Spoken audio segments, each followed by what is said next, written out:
नमस्कार प्यारे साथियों। तो आपका चल रहा है पृष्ठीय क्षेत्रफल और आयतन। मैंने क्या किया 13.1 कंप्लीट किया इसका और 13.2 भी कंप्लीट का। आज के क्लास में सीखेंगे 13.3। तो 13.3 जो है कि आपका बेस है शंकु पर आधारित प्रश्न है। क्लियर है, ध्यान में रखना, शंकु पर आधारित प्रश्न।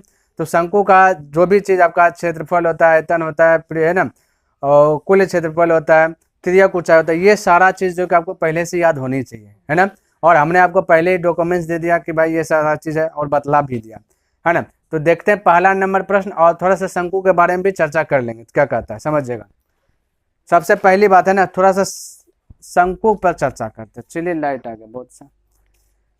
शंकु पर चर्चा कर लेते हैं थोड़ा सा कि शंकु का आकार क्या है। देखिए शंकु का आकार इस प्रकार से आपका बनेगा। यहाँ पे शंकु का फिगर भी बना दिया इस प्रकार से।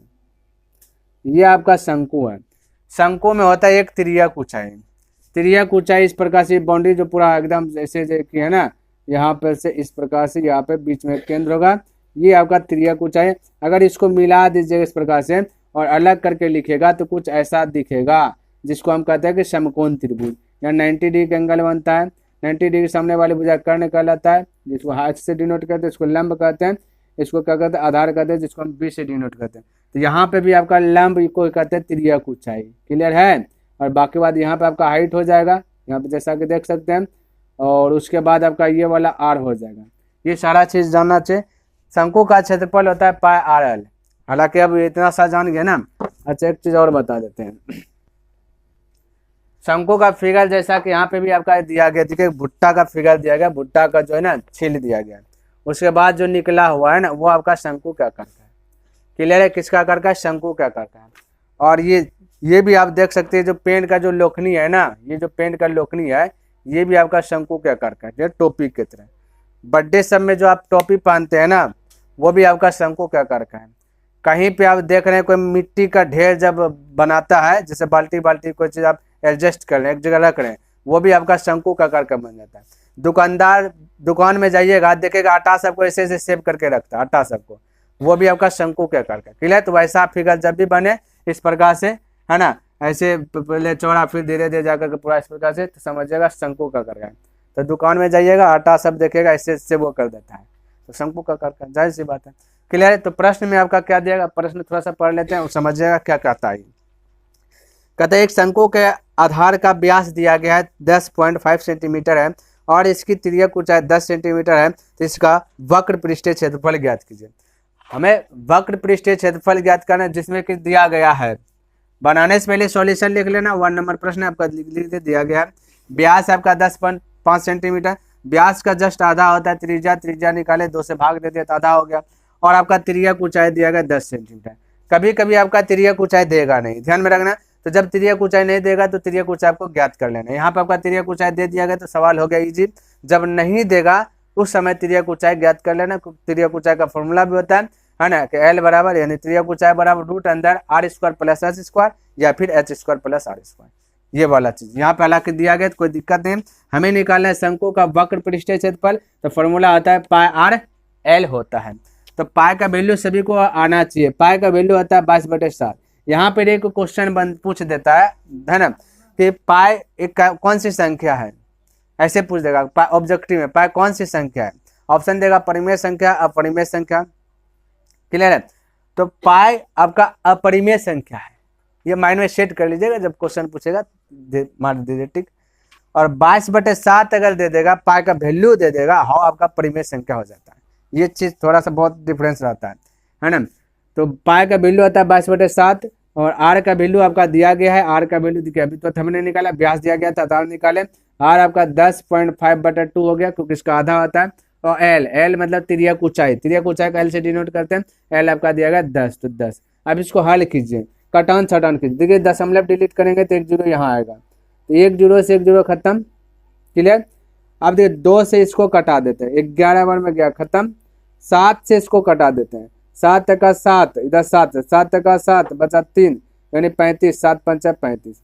अब आपके पास बचा 11 गुना दशमलव भी डिलीट हो गया 15, इधर 1 बचा, मतलब 10 10 10 गया खत्म, कुछ नहीं। नीचे में आपका कुछ नहीं बचा है। अब मल्टीपल कीजिए 15 गुना 11, 15 का 15, अब 15 का 15 1 16, यानी इतना आपका क्या आ गया सेंटीमीटर स्क्वायर आएगा। क्षेत्रफल हमेशा स्क्वायर में रहता है, माइंड में सेट कर लेना। क्लियर है। तो ये आपका आंसर आ गया। लिखिए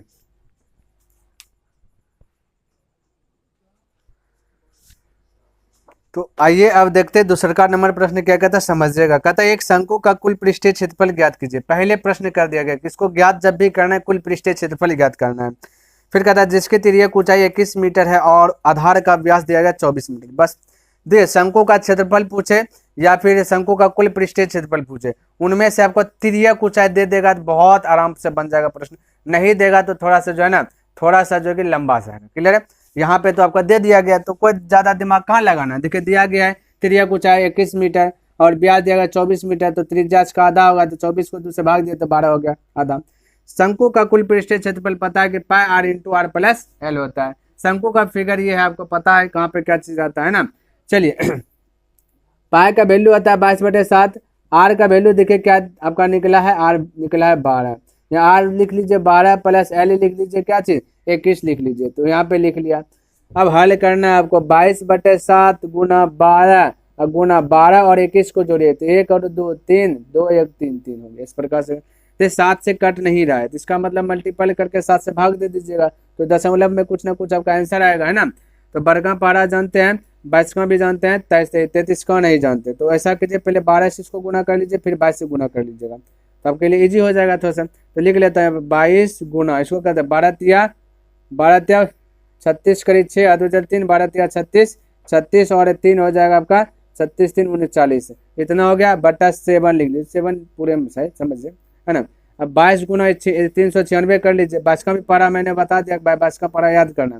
तो 22 छक्का होता है 32 यानी कि 132, 132 करीब 2 हाथ 13, 22 नमा 98 से 198, 198 और 13 को जोड़ लीजिए, 8 3 11 कर 1, 9 1 10, 1 11 और 2 यानी 211, 211 करीब 1 हाथ 21, 22 तिया 66, 66 और 21 को जोड़ लीजिएगा तो हो जाएगा 7 6 2 8, यानी कि इस प्रकार से हो गया। क्लियर है? तो ऐसा हो गया 8712/7। तो चलिए हो सकता है नीचे ना दिखे तो यहाँ पे लिखना, आप सभी को नीचे ही लिखते जाना। चलिए तो इसको मैं यहाँ पे लिख लेता हूँ 8712/7। अब इसको 7 से भाग दे दीजिए, ठीक है। तो 7 से भाग दे देता हूँ, देखिए 7 का 7 बचा 1 यानी 17 हो गया, 7 दूना 14 बचा 3 3 यानी 31, 7 चौका 28, 28 बचा 3 3 है ना, 7 चौका 28, 28 बचा आपका 3 3 यानी फिर से आपका 32, फिर 7 चौका 28, 4 बचा, दशमलव दीजिएगा 40 हो जाएगा, है ना। तो 7 दशमलव दीजिएगा 40 हो जाए तो 7 5 35, 5 बार में फिर आपका बच गया 5 50, 7 7 49, इस प्रकार से जाते रहेगा तो इतना आया। तो लिख दीजिएगा आंसर 12 यानी कि 1244.57 सेंटीमीटर स्क्वायर, सॉरी मीटर है आपका ना, तो मीटर स्क्वायर हो जाएगा, मीटर है मीटर स्क्वायर हो जाएगा। चलिए लिखिए